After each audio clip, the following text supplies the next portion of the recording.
All right, and now to this. Data centers. Economic gold mine or the neighbor that nobody wants? Former DNC Vice Chair David Hogg has a challenge for big tech. He's written, if these data centers are so essential to our national security and economy and have such an amazing benefit, they should prove it by building them in the richest zip codes in America. Well, they did. Welcome to Loudoun County, Virginia. Data Center Alley, it's called, the richest county in America, and the data center capital of America. So now the case against data centers is what?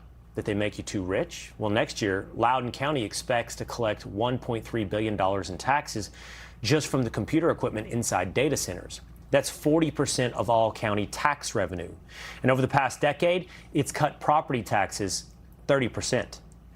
And the money doesn't just sit in a spreadsheet. It's building things. Over the past 2 years, a new $102 million rec center, a $22 million going into a new park, and 2 new schools have opened in Loudoun County. The source of it all? Data centers. Now, that's the economic case. Here's the political problem. Americans still don't want them. They don't want them next door. In fact, 7 in 10 say, not in my backyard. One Kentucky farmer turning down $26 million for a data center takeover. Driving the decision, fears about costs, water usage, noise, and simply the unknown. Now, the backyard fight is heading for the ballot box. Candidates in both parties are backing away from data center projects, the same kind of projects political leaders spent years trying to attract. Joining me now is White House press secretary and Fox News contributor Ari Fleischer. Ari, it's good to see you. Great to be here. 7 in 10 Americans don't like data centers. And that means, and we're beginning to see this, candidates in both parties don't want anything to do with data centers. This is the ultimate local control issue. If people in a local locality, like you talked about, Loudoun County, are for it, then this is local control. But my advice to politicians everywhere is I've seen political stampedes before. This is a political stampede. If people are opposed to it, Republicans, Democrats, it doesn't matter what party you are, should listen to the people on an issue like this until it sorts itself out. And what do you feel like drives opposition to data centers? I've had this conversation many times and with the audience as well. I know there's concerns over water usage. I know there's concerns over electricity. But it seems like the skepticism is deeper for data centers. Yeah, I think that's right.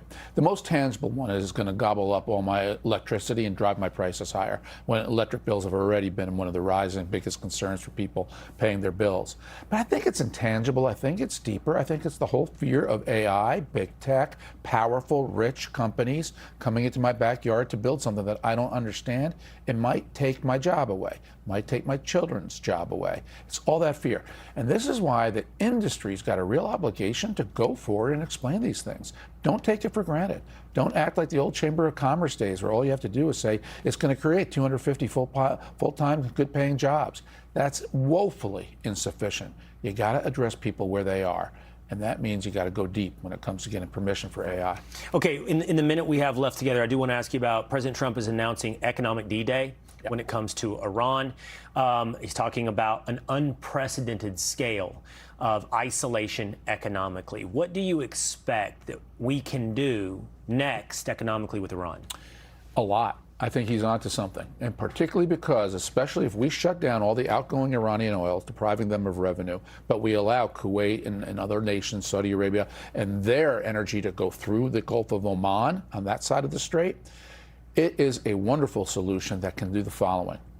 I think the Iranian government's going to stay together so long as the United States is at war with them.